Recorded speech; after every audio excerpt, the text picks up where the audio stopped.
vidraria, fazer destilação. Assim que eu me formei, né, eu trabalhei numa indústria química, né, trabalhei na área de produção, trabalhei na área de laboratório, trabalhei na área de laboratório de controle de qualidade, depois trabalhei em laboratório de pesquisa e desenvolvimento, e depois trabalhei na área de produção, numa indústria química que produzia ceras e emulsões. Bom, depois eu saí dessa empresa e o meu pai, já muitos anos atrás, tinha iniciado uma empresa de controle de pragas. Na época a gente falava dedetização. E aí eu vim para trabalhar nessa empresa de família. Então agora eu vou aproveitar os slides para primeiramente explicar mais ou menos o que é o controle de pragas urbanas e qual é a atuação do químico dentro desse negócio, dentro dessa empresa, e a importância que ele tem. Vamos lá. Então vamos pensar assim, o que é controle de praga? São pragas urbanas, né? Pô, o que é praga? Pragas são aqueles animais, né, insetos, que infestam animais, né? Porque pode ser mamíferos, como os roedores, aves, como os pombos, insetos, aracnídeos, que infestam as áreas urbanas. A gente está falando de pragas urbanas, existem as pragas rurais também, mas a gente está falando de pragas urbanas. Infestam os ambientes urbanos, causando doenças e prejuízos econômicos também, né? Existe um outro termo muito utilizado, que são vetores. Os vetores são o quê? São esses mesmas pragas, mesmos insetos, aracnídeos, animais, que transmitem de uma maneira mecânica ou biológica doenças para nós, né, para os seres humanos. Então, do lado tem um gráfico, não é tão importante, mas foi só uma pesquisa que fizeram, como que as pessoas, quais doenças que as pessoas acham que são transmitidas por algum inseto. Então, por exemplo, a dengue é transmitida pelo mosquito Aedes aegypti, leptospirose pelo roedor, e assim por diante. Então, são várias. Então, tá aí a primeira importância que nós temos no controle de pragas. Então, o controle de pragas é importante porque vai prevenir muitas doenças, né, e contribuir para a nossa saúde.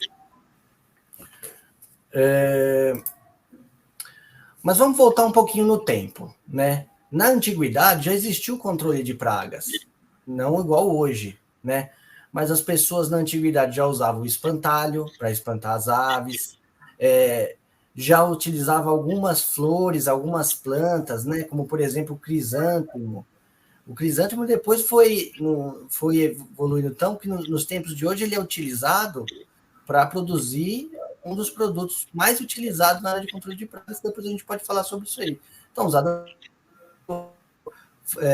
crisântemo, outras também, o fumo, né? É um...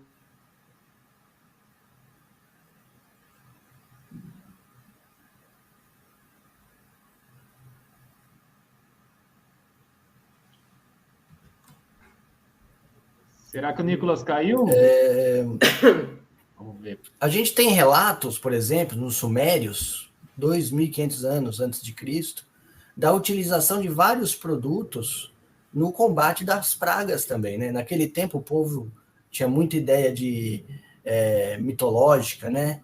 Então existia até o deus da pestilência, existia o mito que poderia ser atribuído alguma penalidade por algum pecado, mas desde aquele tempo também os povos já utilizavam meios, né, inclusive químicos, para o combate e controle de epidemias, infestações.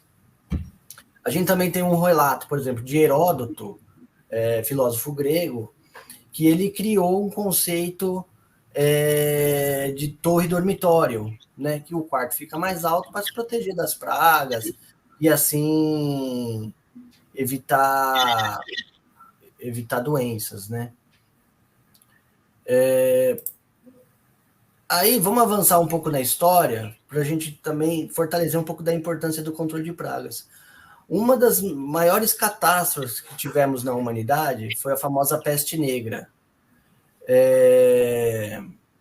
O que acontece? Estima-se que talvez até mais de 30% das pessoas morreram naquela época na Europa. Porque o que acontecia? população foi aumentando, a geração de resíduo foi aumentando, não tinha coleta, os lixos ficavam na rua, isso fez com que proliferasse roedores, que é uma das pragas. Nos roedores, a pulga picando as pessoas e davam essa doença, a peste negra, e aí as pessoas não tinham tratamento e tem toda aquela história que a gente sabe. Talvez uma das maiores epidemias da história, talvez perdendo agora para o Covid. Aí foi avançando. Então, quando foi lá na Segunda Guerra Mundial, um pouco depois, as áreas rurais, as plantações tinham muito prejuízo, porque as pragas, elas detonavam as plantações, então se perdia às vezes metade de uma plantação, às vezes a plantação inteira, e gerava um risco alimentar, das pessoas não terem o que comer, e aí se criou, se eu não me engano, na Suíça, um produto que é o famoso DDT, né? Daí que vem a palavra dedetização. Então aí foi salvou, né, naquela época, as situações, porque por causa da guerra se mobilizou muita gente, e as doenças foram aumentando, as pragas foram aumentando, as infestações, e com a larga utilização do DDT, foi se combatendo tanto nas áreas urbanas, mas também rurais, todos tipos de insetos, né? Muito tempo depois, foi descoberto que o DDT ele era eficaz, mas muito nocivo ao ser humano.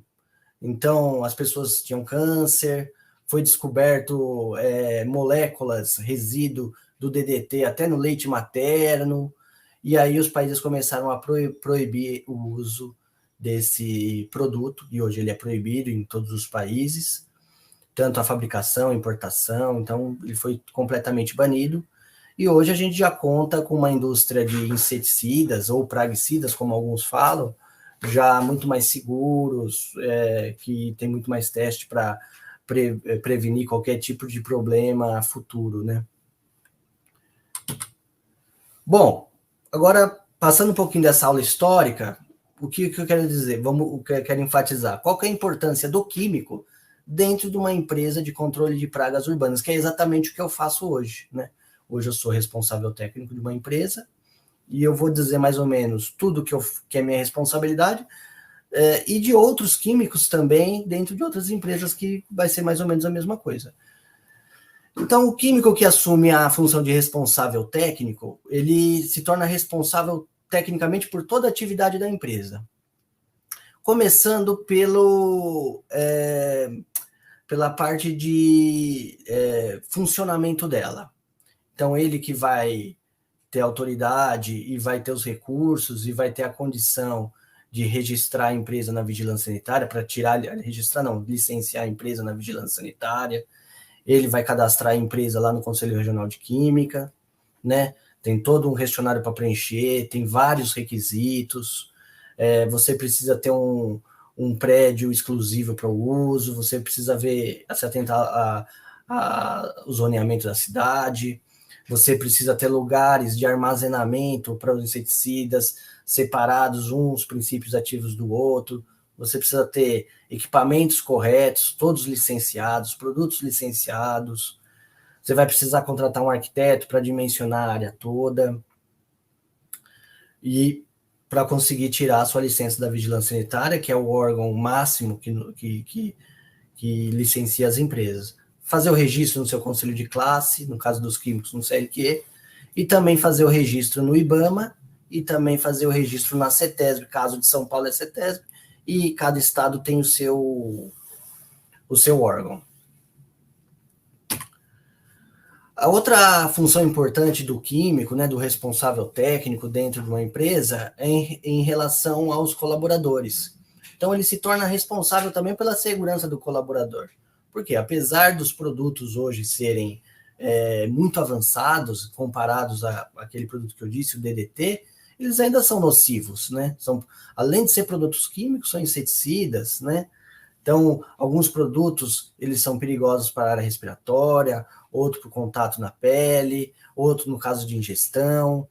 Então, a primeira responsabilidade com os colaboradores é cuidar para que eles tenham a utilização correta dos seus EPIs e dos seus EPCs, né? EPI, equipamento de proteção individual, tem que ser essa roupinha que está aqui na tela, completa, né? Então, bota apropriada, tudo com o CA, aprovado pelo Ministério do Trabalho, caneleira, calça impermeável, o jaleco, tem o macacão, avental, máscara, óculos e luva. Você precisa também cuidar para que esses EPIs sejam sempre armazenados de maneira correta, que eles estejam em condições de uso perfeita. Eles têm uma durabilidade, cada equipamento tem a sua durabilidade, então, vai ter equipamento que vai durar 6 meses. Então, você vai ter que controlar se em 6 meses você vai ter que substituir esse EPI, né? Porque depois ele vai perder eficácia, tem EPIs menos, EPIs mais. Os equipamentos de proteção coletiva, você precisa ter, por exemplo, um lava-óleos no seu laboratório, no seu estoque, na hora que você... no setor que você vai manusear produto dentro da empresa, porque eventualmente aquilo pode espirrar no olho de alguém, de um funcionário que for mexer, então precisa ter lá o equipamento funcionando de prontidão para quando necessário ser utilizado, né? E tomara que nunca precise, mas tem que estar lá disponível. A questão dos treinamentos é o químico que tem a obrigação de prover o treinamento para os colaboradores da empresa, né? Principalmente da área técnica. Logicamente que existem escolas, que existem instituições hoje que também fornecem treinamento, mas a responsabilidade é do químico, do responsável técnico da empresa. Por quê? Ele que está atribuindo, né, na empresa que ele trabalha, na empresa que ele atua, os procedimentos que esses colaboradores vão fazer. Você vai misturar um produto de um jeito, você vai misturar o produto de outro jeito, você vai misturar na hora, um pouco antes. Então, uma das coisas principais, e às vezes falha na maioria das empresas menores, é a questão do treinamento. Às vezes você tem uma empresa funcionando legalzinho, mas o colaborador ali que vai fazer o trabalho não tem um treinamento para operar aquela situação. E é aí que pode gerar algum tipo de problema, ou talvez não gere um problema de saúde, mas pode gerar um problema ambiental, mas pode gerar um problema de eficácia do serviço. Bom, o químico também é responsável pela inspeção técnica. O que vem a ser a inspeção técnica? Toda vez que a empresa é solicitada a realizar um trabalho em algum ambiente, seja residência, seja indústria, seja hospital, qualquer lugar, ele precisa, ou que ele treine alguém para fazer a inspeção técnica. Então, ele vai até o local, ou alguém que ele treinou, vai verificar todo o entorno do local, vai ver as condições de higiene, vai ver as condições de coleta de lixo, vai ver o entorno, né? Se tem terreno baldio, vai ver se tem, por exemplo, no caso da dengue, se tem água parada, se tem ralo vedado adequadamente, se é uma cozinha, por exemplo, precisa ter tela nas janelas. Então, o químico ele vai observar todas essas situações para que, diante dessas situações, ele estando lá no cliente, no órgão que ele vai atender, diante dessas situações, ele possa, a partir daí, criar um plano de atividade naquele local, né? Você fala, às vezes as pessoas estão assistindo a gente, estão vendo e falam assim, apareceu uma barata em casa, vou chamar minha empresa para dedetizar. Na verdade, não é bem assim que funciona, né? Assim é um jeito amador. Você vai chamar uma empresa, ele vai mandar uma pessoa, vai fazer uma inspeção, vai criar um plano de atividade para saber qual que é a melhor técnica, melhor produto. E antes de mais nada, quais são as medidas preventivas e corretivas que deve fazer? Porque também a Anvisa, né, é o órgão federal que nos licencia, digamos assim, ela também orienta a fazer a utilização de produto químico por último. Então, primeiro a gente tem que fazer todas as medidas preventivas, corretivas, e posteriormente isso a gente atuar com as medidas químicas. O químico vai fazer também principalmente o quê? Ver as formulações e equipamentos. Isso é o principal. Então, ele vai escolher quais são os produtos e as formulações que serão utilizadas em cada local. Então, cliente A é o tal produto, cliente B é o outro e outro.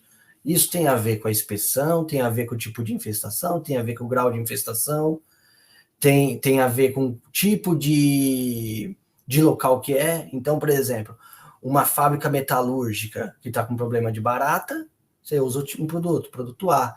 Agora, um hospital que está com problema de barata, você não pode usar o mesmo produto, porque o hospital requer um tipo de produto muito mais seguro, né? Então, é importante que o químico se atente a isso. Então, ele vai saber também os equipamentos que vai ser utilizado. Pô, vou usar o produto A, mas vou usar ele como? Vou usar através de um pulverizador, vou usar através de um atomizador, que é esse carinha que está aqui embaixo, ou vou fazer um que a gente chamava antigamente de fumacê, mas é uma termonebulização, que vai espalhar fumaça. Não, nesse lugar não pode fumaça, tem que ser pulverizador. Nesse lugar não pode produto químico em hipótese alguma, então vai usar uma isca biológica. Então, para cada local, o químico vai avaliar e vai usar o método adequado, que vai envolver saúde do colaborador, saúde dos usuários, eficácia do serviço, cuidado com o meio ambiente, e assim vai. O químico também tem uma grande responsabilidade com o meio ambiente, porque depois de todo esse trabalho, você tem os resíduos, né? São o quê? Eventualmente, em algum lugar que vazou o produto, você tem que ser responsável por um procedimento de contenção desse vazamento. As embalagens, você não pode descartar de qualquer lugar, você tem que receber, pegar as embalagens de volta, executou o serviço, sobrou a embalagem, pegou, você tem que ter um lugar na sua empresa onde você possa fazer a famosa tríplice lavagem, onde você vai lavar esses produtos, esses embalagens. A água de lavagem não pode ir para a rede de esgoto normal, você precisa ter um compartimento separado e você vai guardar aquela água para dar um destino melhor depois. E depois você precisa devolver essas embalagens para um órgão oficial que recolha. Ou existem algumas associações, existem algumas empresas que fazem esse tipo de recolhimento, e às vezes o próprio fabricante também assume a responsabilidade de fazer a coleta dessas embalagens e dar o devido fim. Bom, eu usei como referência a resolução RDC 52, de 22 de outubro de 2009, que é hoje não é uma lei, né, uma resolução que dá as diretrizes de funcionamento, e a portaria que a gente chama de CVS 9, 16 de novembro de 2020, que ela detalha mais das normas, que você tem que fazer para ter uma empresa. Então, todo químico que queira ser responsável técnico de uma empresa de controle de pragas urbanas, obrigatoriamente tem que saber esses dois documentos na ponta da língua. Então, eu encerro aqui a minha apresentação. Nicolas. Oi, pois não. Oi, Aleda. Só para, acho que esclarecer, a resolução, a RDC, é ligada à Anvisa, que é um órgão federal. E Sim. o CVS é local nosso, aqui do estado de São Paulo, correto? Eu creio que não. Eu acho que a CVS também é de nível federal. A gente pode depois confirmar. Tá. Porque eu creio que seja de nível federal. E hoje a gente tem também no Congresso tramitando uma nova lei, né? Está discutindo já faz anos. Vamos ver se a gente até trouxe para o CRQ essa ideia de tentar colocar os nossos pitacos lá, né? Porque tem um projeto tem a possibilidade de você melhorar ele, né? E o segmento está precisando também. E esse projeto de lei trata do quê? Trata da regulamentação do setor de controle de pragas. É específica. Exatamente, porque nós não temos hoje uma lei federal, né? Basicamente. Nós temos a resolução, nós temos essa portaria da CVS, né? Então, a lei que vai passar pelo Congresso, que vai ser discutido e tal. Mas aí, creio que ainda demora um pouco. Mas antes de você passar, então, posso também te explorar sobre limpeza de caixa d'água? Pois Tem não. importância? Como é que funciona? Está dentro, ligado ao controle de pragas, a questão de limpeza de caixa d'água? Há uma diferença entre residência e estabelecimento comercial? Na verdade, assim, curiosamente, eu não sei te dizer, porque todas as empresas de controle de pragas, inclusive a nossa, também faz limpeza de reservatório de água. Porque uma atividade, ela não tem muito a ver com a outra, né? A legislação ela é diferente, os procedimentos são diferentes, EPIs são diferentes, mas é de costume, não sei se no restante do mundo, mas pelo menos no Brasil, as empresas normalmente que fazem controle de pragas também se habilitam a fazer a limpeza de reservatório. Então, por exemplo, quando você mora no condomínio, normalmente a empresa que faz a controle de pragas do condomínio também é a mesma que lava. Caberia aí uma outra live, mas é importante dizer que tem as normas, né? Tem todo um procedimento, tem a responsabilidade técnica do químico também, tem o produto utilizado, existe um risco muito grande. Mas também se faz, mas aí não está dentro dessa norma nem dessa resolução. É outra legislação, né? Mas Coisa. importante a limpeza da caixa d'água e hoje só empresas de controle de praga realizam essa atividade, não é? Não, existem outras empresas que também fazem a limpeza dos reservatórios de água, porque ela não precisa ter a mesma licença de controle de pragas. Então é comum você ver aquelas empresas que trabalham com filtro também fazer limpeza de reservatório de água. Ou então aquelas empresas que fazem manutenção de bomba, de recalque de água, também fazem a limpeza. Empresas que são especializadas em impermeabilização de reservatório também fazem. Costume ver, não é obrigatório, mas tem outros segmentos. Mas na área das empresas de controladoras de pragas,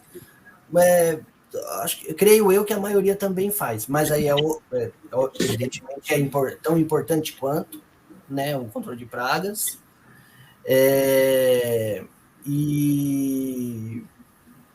Mas é outra situação. Tem um amigo nosso, Fabiano Mota, disse, CVS é federal. Federal porque a gente sempre pega lá no site da Anvisa, lá do Gov. Bom, pessoal, eu acho que eu encerro por aqui, deu aqui quase 20 minutinhos, e é mais para mostrar um outro